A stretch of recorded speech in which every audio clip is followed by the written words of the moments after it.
So గురుగారు పెళ్లి తంతు అప్పట్లో మమ్మల్ని గిల్లు వదిలేశారు. 18 రోజుల పెళ్లి, 24 రోజుల పెళ్లి అని చెప్పారు. ఒక 35 తంతులు ఉంటాయని చెప్పారు. అసలు ఈ రోజు జరిగే పెళ్లిళ్ళల్లో అసలు ఏ తంతు లేదు. నా చిన్నప్పుడన్నా నేను నాగవెల్లి అని లేదంటే ఇట్లా ఊరు బయట కూర్చుంటే తీసుకురావడం అని ఇట్లాంటి కొన్ని తంతులు చూశాను నేను. ఇప్పుడు అది కూడా లేదు. ఓన్లీ ఫంక్షన్ హాల్ పెళ్లిళ్ళు. అలా వచ్చామా, ఇలా చేసుకున్నామా, అలా ఫ్లైట్ ఎక్కేసామా, మరీ ఇక అసలు ఫాస్ట్ ఫార్వర్డ్ లాగా అయిపోతుంది. అసలు ఒకవేళ మనం అనుకుంటే ఈ 35 తంతులు చేయొచ్చా? ఎన్ని రోజుల్లో చేయొచ్చు? ఒకవేళ కట్ చేస్తే ఎన్ని కట్ చేయొచ్చు? 35 తంతులు చేసే పరిస్థితి ఇప్పుడు చాలా తక్కువ. కొన్ని ప్రదేశాల్లో చేస్తున్నారు. టైం 3 రోజులు తీసుకుని లేకపోతే ఉన్న దాని వరకు చేస్తున్నారు. కనీసం ఒక 16 పద్ధతులన్నా ఒకటి ఉన్నాయన్నమాట. పెళ్లికి ముందు చేయాల్సినవి ఒక 8, పెళ్లి రోజు చేయాల్సినవి ఒక 10. కనీసం అవైనా 9, 10 ఉన్నాయి. అవైనా చేసుకుంటే కొంతవరకు బాగుంటుంది అన్నమాట. ఇది ఎక్కడి నుంచి స్టార్ట్ అవుతుంది అంటే, పెళ్లి ముందు వీళ్ళు నిశ్చయాలు అనుకుంటారు. పెళ్లి చూపులు. నిశ్చయ తాంబూలమా? పెళ్లి చూపులు కూడా ఒక తంత. పెళ్లి చూపులు అనేది తర్వాత. ఫస్ట్ అసలు నిశ్చయ తాంబూలాలు అనేది ముందు వీళ్ళు మాట్లాడుకుంటారు కదా. మాట్లాడుకున్న తర్వాత పెళ్లి చూపులకి వెళ్తారు. పెళ్లి చూపుల తర్వాత వచ్చేసరికి నిశ్చయానికి తాంబూలాలు ముందు మాట్లాడుకుంటారు. ఇప్పుడు ఎంగేజ్మెంట్ అంటున్నారు. అక్కడ నుంచి ప్రాసెస్ స్టార్ట్ అవుతుంది. నిశ్చయ తాంబూలాలు జనరల్గా వధువు ఇంటికి వచ్చి, అమ్మాయి ఇంటికి వచ్చి వరుడు వాళ్ళు చూసుకుని ఒప్పుకుంటారు. ఆ నిశ్చయం అయినట్టుగా తాంబూలాలు మార్చుకుంటారు. అది నిశ్చయ తాంబూలం. తర్వాత వచ్చి లగ్న పత్రిక. లగ్న పత్రిక అంటే ముహూర్తం పెట్టుకోవటం. లగ్న పత్రిక రాయించుకుని మేము వస్తాం అని చెప్పి వీళ్ళు చెప్తారు. ఆ నిశ్చయ తాంబూలాల్లోనే ఈ ఉన్న పెట్టుపోతలు అవన్నీ కూడా మాట్లాడుకుంటారు. సో లగ్న పత్రిక రాసి తీసుకొచ్చే సమయానికి అవన్నీ ఇస్తాం అని చేసుకుంటారు. సో లగ్న పత్రిక అనేది కూడా ఇద్దరు కూడా ఉండే రాసుకోవాలి. బియ్యంకుళ్ళు ఇద్దరు 2 కుటుంబాలు ఉండే లగ్న పత్రిక రాసుకుని ఆ లగ్నం పెట్టిన పురోహితులు అది అంతా చదివి వినిపించి ఒక 5 సభ్యులను పెట్టి ఇప్పిస్తారు. ఇప్పించిన తర్వాత వారి లగ్న పత్రిక వీళ్ళకి, వీళ్ళ లగ్న పత్రిక వాళ్ళకి ఎక్స్చేంజ్ చేసుకుంటారు. అది ఒక ప్రాసెస్. ఇది అక్కడికి ఫస్ట్ స్టేజ్ అయిపోతుంది. రెండో స్టేజ్ స్టార్ట్ చేసేటప్పుడు తప్పనిసరిగా విఘ్నేశ్వర పూజ స్టార్ట్ చేసి అఖండం అని వెలిగిస్తారు అనమాట. అఖండ దీపం అని చెప్పి పెళ్లి ప్రాసెస్ స్టార్ట్ చేసినప్పుడు వాళ్ళ దేవుడి గుడి మందిరంలో, దేవుడి గదిలో ఏదైతే గది ఉందో అక్కడ ధాన్యం, వాళ్ళ ఇంట్లోనే ధాన్యం ఒక కుప్ప రాసి పోసి దాని మీద అఖండం అని పెద్ద మట్టి మూకుడు ఉంటుంది. దాన్ని అఖండ దీపం అంటారు. చాలా గుళ్ళలోనూ అక్కడ వెంకటేశ్వర, తిరుపతిలో అక్కడ ఉంటుంది. ఆ అఖండం వెలిగించాలి. అఖండం ఆ పెళ్లి ప్రాసెస్ స్టార్ట్ చేస్తున్న మొదలవుతుంది. ఆ పెళ్లి ప్రాసెస్ ఎండ్ అయ్యి వచ్చే వరకు అఖండ దీపం వెలుగుతూనే ఉండాలి, రాత్రులు పగలు కూడా. దానికి ఒక మనిషిని పర్టికులర్గా అక్కడ పెట్టాలి. వాళ్ళు నిద్రపోయి మళ్ళీ చూడకుండా లేకుండా చెయ్యాలి. సో అఖండం అనేది చేయలేక పరిస్థితి ఉంటే కనీసం నిత్య దీపారాధన చేయాలి. నిత్యం మార్నింగ్ టైంలో ఈ పెళ్లి అయ్యి వచ్చే వరకు నిత్య దీపారాధన చెయ్యాలి. అది ఒక ప్రాసెస్. నెక్స్ట్ వచ్చేసరికి పసుపు దంచడంతో ముందు మెయిన్ ప్రాసెస్ స్టార్ట్ అవుతుంది. పసుపు దంచడం అనేది 2 గ్రహాలని ప్రభావితం చేయటం, అనుగ్రహం కోసం. పసుపు అనేది గురుగ్రహం మీద. దంచడం అనే ప్రక్రియ శని గ్రహం అన్నమాట. మన జీవితం మీద ఎక్కువ ప్రభావం చూసే గ్రహాలు ఈ 2. గురువు శుక్రుడు. సంవత్సరం పాటు గురువు ఉంటాడు, 2.5 సంవత్సరాల పాటు శని ఉంటాడు. రాహుకేతువులు 1.5 సంవత్సరాల పాటు ఉంటారు. ఈ 4 గ్రహాల ప్రభావమే మన జీవితం మీద ఎక్కువగా ఉంటుంది. గోచారాల్లో కూడా ఈ 4 గ్రహాల ప్రభావమే చూస్తారు. జన్మజాతకంలో కూడా అయ్యే చూస్తారు. సో మెయిన్ గురువు శని కనుక ఆ పసుపు ఏమో గురువుకి సంకేతం, ఈ దంచడం అనే శ్రమ అది శనికి సంకేతం. అప్పుడు వీళ్ళకి శుభాలు చేస్తారు.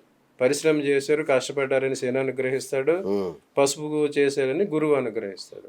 ఇప్పుడు ఆ పసుపు ఏదో షాప్ నుంచి కొనుక్కురావటం, అది వాళ్ళు మెకనైజ్డ్గా తయారు చేయటం, ఎలా తయారు చేశారో, ప్లస్ అది డైరెక్ట్ మంచి పసుపు కొమ్ములు కొట్టారా లేదా, అదేమో సింథటిక్ పసుపు, అంతే కదా, కలర్డ్ వెర్షన్స్ వస్తున్నాయి, అలాంటివి ఉంటాయి. అది ఫస్ట్ పసుపు కొమ్ములు కనీసం వీళ్ళు ఒక కేజింపావన్నా ఒక 5 ముత్తైదుల చేత ఇంట్లో తయారు చేసుకోవటం మంచిది. అది పసుపు కొట్టడం. పసుపు కొట్టిన తర్వాత తలంబరాల బియ్యం అనేది కూడా వీళ్ళే తయారు చేసుకోవాలి. తలంబరాల బియ్యం అనేది కొంటున్నారు ఇప్పుడు. అట్లా కాకుండా ఏం చేయాలంటే 5.25 సేర్లు ఇదివరకు షేర్ లెక్క పెట్టేవారు. అలా 5 షేర్లు బియ్యం, మంచి పాత బియ్యం, వాటిలో మళ్ళీ ఆవు నెయ్యి, పన్నీరు, ముత్యాలు, పగడాలు, పసుపు ఇవన్నీ కలిపి 5 ముత్తైదువుల చేత కలిపించాలి. అవి ఒక మూట కట్టుకోవాలి. ఓకే, అదే అన్నదానం. తర్వాత ఇంకోటి ఏంటి పరిస్థితి, వడియాలు పెట్టాలన్నమాట, పిండి పదార్థాలు అన్నమాట. పిండి పదార్థం వడ్డించడానికి వడియాలు వీళ్ళే తయారు చేసుకోవాలి. పసుపు కొట్టడం ఎంత ముఖ్యం, వడియాలు పెట్టుకోవడం అనేది కూడా అంతే ముఖ్యం. పసుపు కొట్టి వడియాలు పెట్టుకుని ఈ తలంబ్రాల బియ్యం అనేది వాళ్ళ ఇంట్లో తయారు చేసుకుంటారు. అవన్నీ కనీసం కొంత పరిమాణం అన్న వాళ్ళ ఇంట్లో చేసుకోవాలి. ఆ తర్వాత పెళ్లి కూతురిని చేయటం కానీ పెళ్లి కొడుకుని చేయటం కానీ ప్రాసెస్ మొదలవుతుంది. ఆ ప్రాసెస్ మొదలయ్యి తోడు పెళ్లి కొడుకు, అసలు పెళ్లి కొడుకు, ఈ అన్న ఆడబిడ్డలు వచ్చి వాళ్ళని చేయటం. కొన్ని చోట్ల అయితే చుట్టాలు ఉన్నారు కనుక ఒకరోజు మేం చేస్తాం అంటారు. కానీ ముందు పెళ్లి కూతురిని చేసేది పెళ్లి కొడుకుని చేసి తల్లిదండ్రులే తయారు చేయాలి. తల్లిదండ్రులే చేసి తర్వాత మిగతా వాళ్ళు 2, 3, 5 ఎవరు ఉంటే వాళ్ళు చేసుకోవచ్చు. అది పెళ్లి కొడుకుని కానీ పెళ్లి కూతురు కానీ చేయటం. ఆ తర్వాత వచ్చేసరికి చాలా మంది ఇప్పుడు ఈ సూత్రాలు అవి కొంటుంటారు, మంగళసూత్రాలు. ఇదివరకు కాలంలో మంగళసూత్రం తయారు చేయడానికి కూడా ముహూర్తం పెట్టేవారు అన్నమాట. ఒక్కొక్క ఊళ్ళో ఒక స్వర్ణకారుడు ఉండేవాడు. వాడు కుటుంబం ప్రకారం వచ్చి పిలుచుకొస్తే అతను కూడా మంగళసూత్రం తయారు చేయడానికి ఒక ముహూర్తం చూసి ఆ తయారు చేసే సమయంలో లక్ష్మీనారాయణ స్తోత్రం చేసుకుంటా సూత్రాలు తయారు చేస్తారు. వాళ్ళ భక్తి శక్తి దానిలోకి రావాలి. ఇంకోటి ఏంటంటే పెళ్లిలో ఎప్పుడు కూడా రావి ఆకులు అని చెప్పి చిన్న సైజు సూత్రాలే కడతారు, పసుపు తాడికి కడతారు. కానీ డైరెక్ట్గా ఇప్పుడు పెద్దవి డైలీ వేసుకునే అప్పుడు కట్టరు. పసుపుకి రావి ఆకులు అనే సూత్రాలు చేసి తర్వాత మళ్ళీ వాటిని పెద్ద తరగతి మళ్ళీ చేసుకుంటారు. అట్లాగే ఖాళీ మట్టెలు కూడా వాళ్ళ చేత తయారు చేయించుకుంటారు. సో ఈ రకమైన ప్రాసెస్లన్నీ పెళ్లికి ముందు కనీసం చేసుకోవాలన్నమాట. ఇంకా తర్వాత పెళ్ళికి బయలుదేరటానికి ఈ బ్యాండ్ మేళాలు బారాత్ బాజా బారాత్ అన్నీ పెట్టుకుని బయలుదేరతారనమాట. కానీ యాక్చువల్గా ఉన్నది ఏంటంటే వియ్యపురాలు వచ్చి వీళ్ళని తీసుకెళ్ళాలి. వియ్యపురాలు రథం వాహనంలో వచ్చి ఈ పెళ్లి కొడుకుని పెళ్లి కొడుకు తండ్రిని వాళ్ళని వియ్యపురాలు తీసుకెళ్ళాలి యాక్చువల్గా. కానీ ఆ ప్రాసెస్ ఇప్పుడు వీళ్ళకి సమయాభావం వల్ల కొన్ని పరిస్థితుల వల్ల అది చేయటం లేదు. అది అటువంటి చేసుకుంటే వస్తాయి. ఇంకా తర్వాత వచ్చేసరికి ఇంకా పెళ్లి రోజు పెళ్లి ప్లేస్కి వెళ్ళిపోతారు. ఆ పెళ్లి మండపంలో చేయాల్సిన పనులన్నా కొన్ని ఉన్నాయన్నమాట. అవి ఏంటంటే ముందు అందరికీ తెలిసింది ముహూర్తం. ముందు వెళ్ళేసరికి పెళ్లి కొడుకుని కాళ్ళు గడికి తీసుకురావటం అవన్నీ అది ఉంటుంది. తర్వాత ఈ జీలకర్ర బెల్లం ముహూర్తం ప్రకారం జీలకర్ర బెల్లం పెడతారు. అదేంటంటే ఒకళ్ళొకళ్ళు బ్రహ్మరంధ్రాన్ని టచ్ చేయటం అని చెప్పాం మనం. అది ముహూర్తానికి ఖచ్చితంగా చేయిస్తారు. గురుగారు తాళి కట్టడం కదా ముహూర్తానికి చేయాలి. జీలకర్ర బెల్లం పెట్టి ఒకరు బ్రహ్మరంధ్రాన్ని ఇంకొకళ్ళు టచ్ చేస్తా ఒకరు చూపించి ఒకళ్ళ మీద ఉండాలి. అది ముహూర్తానికి ప్రాసెస్. తాళి కట్టడం అనేది సమయానికి కాదు. మన ఆంధ్రప్రదేశ్ తెలుగు రాష్ట్రాల్లో జరిగే ప్రక్రియ అదనమాట. అది దాని ప్రకారం వాళ్ళిద్దరు కలుస్తాయి. ఇంకోటి ఏంటంటే ఎప్పుడైతే నిశ్చయితాంబూలాలు అయ్యి ఫిక్స్ అయిందో అప్పుడు ఈ పెళ్లి కొడుకు పెళ్లి కూతురి మధ్య ఎటువంటి కమ్యూనికేషన్ ఉండరాదు. వాళ్ళు కనీసం మాట్లాడుకోకూడదు పెళ్లి అయ్యే వరకు. జీలకర్ర బెల్లం పెట్టే వరకు అప్పుడు తెరచాటు పెట్టి ముందు గౌరీ పూజ అమ్మాయితో చేపించి అబ్బాయికి వరపూజ చేసి మళ్ళీ తెరచాటు కట్టేసి జీలకర్ర బెల్లం పెట్టిన తర్వాత తెర తీసి అప్పుడు పక్కన కూర్చోబెడతారు. సార్ ఈ లోపు అన్నీ అయిపోతున్నాయి గురుగారు ఇప్పుడు. అందుకే విపరీతాలు వస్తున్నాయి ఆ పెళ్లిళ్ళు పేటాకులు. అక్కడ డిస్టెన్స్ మెయింటైన్ చేయాలి. అది ఎక్కడ జరుగుతుందో జరగడం లేదు. ఇక తర్వాత మాంగళ్య ధారణ, ఈ తలంబరాలు చెప్పుకున్నాం కదా. ఎవరైతే ఇంట్లో తయారు చేసుకున్నారో అవే తలంబరాలు పోసుకోవాలి.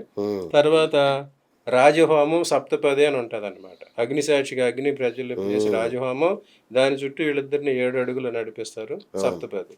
ఆ తర్వాత వచ్చేసరికి ఇంకా మాంగళ్య ధారణ, తర్వాత మెట్టెలు నల్లపూసలు కట్టేస్తారు. ఆ సన్నికలు తొక్కడం అనేది అది ఒకటి ఉంటుంది. ఆ తర్వాత వచ్చేసరికి ఈ అరుంధతి నక్షత్ర దర్శనం అంటారు. తెల్లవారుజామున పెళ్ళిళ్ళు అయితే అరుంధతిని చూపిస్తారు. ఒకవేళ ఆ రోజు అరుంధతి ఆ టైం దాటిపోయిందంటే ఆ మర్నాడో ఇంకో రోజు చూపించాలి తప్ప ఆ డే టైంలో తీసుకెళ్ళి అరుంధతి అసలు నాకు అదే ఆశ్చర్యం. అది అక్కడ చూపించేస్తారు ఇట్లా. అది తప్పింది. ఆ తర్వాత ఎప్పుడైనా చేసుకోవచ్చు. ఇక అప్పగింతలు ఆఖరిది అనమాట. అప్పగింతలు సెండ్. అసలు అరుంధతి నక్షత్రం ఎప్పుడు కనిపిస్తుంది? అరుంధతి నక్షత్రం తెల్లవారుజామున 4-4:30 టైంలోనే కనిపిస్తుంది. అప్పుడే చూపించాలి. అది కూడా మిణుకుమంటేనే ఉంటుంది, విజిబుల్ గా ఉంటుంది అనమాట. ఆ సప్తర్షి మండలం ఉంటది, అందులో రెండోది వశిష్ఠుడు పక్కన అరుంధతి కనిపిస్తుంది. ఓకే, అప్పుడే చూడాలి. అదే, అందుకోసం అది పెట్టారు. సో ఈ 18 రకాల ప్రాసెస్లు అయినా పెళ్లిళ్ళలో చేసుకుంటే, వాడు సొంతగా వాళ్ళ చేతులతో చేసుకుంటే అది పుణ్యకార్యం అవుతుంది. ఇందులో శోభనం లేదు, తర్వాత శోభనం తర్వాత అంటే ఈ 18 దాంట్లో లేదు. తర్వాత మర్నాడు పెళ్లి అయిపోయిన తర్వాత మళ్ళీ ఆ అఖండ దీపం అని చెప్పాం కదా, ఈ అమ్మాయి పెళ్లి చేసుకున్న తర్వాత ఆ పెళ్లి చేసుకుని ఇక్కడ వరకు వచ్చేదాకా ఆ అఖండ దీపం వెలుగుతూ ఉండాలి, లేదా నిత్య దీపారాధన అయినా జరగాలి. ఎప్పటి వరకు? ఈ పెళ్లి చేసుకుని వచ్చి వీళ్ళ ఇంటికి వచ్చే వరకు. ఓకే, వరుడింటికి అమ్మాయి కోడలు అడుగు పెట్టేంత వరకు ఇది జరగాలి. అఖండ దీపం వెలగాలి, లేదా నిత్య దీపారాధన అమ్మాయి ఇంట్లోనా అబ్బాయి ఇంట్లోనా? ఇద్దరిళ్ళలోనే జరగాలి. ఇద్దరిళ్ళలో జరగాలి. అది ఖచ్చితంగా జరగాలి. అప్పుడు వాళ్ళకి అది వస్తుంది. ఇవన్నీ ప్రాసెస్ ఎంత గొప్పగా ఉంది అసలు మీరు చెప్తుంటే, వింటుంటేనే చాలా గొప్పగా అట్లా విజువలైజ్ చేసుకుంటే అక్కడ ఒక పవిత్రత, ఒక పద్ధతి అన్నీ ఉంటాయి. కనీసం ఈ మాత్రమే చేసుకుంటే అవును.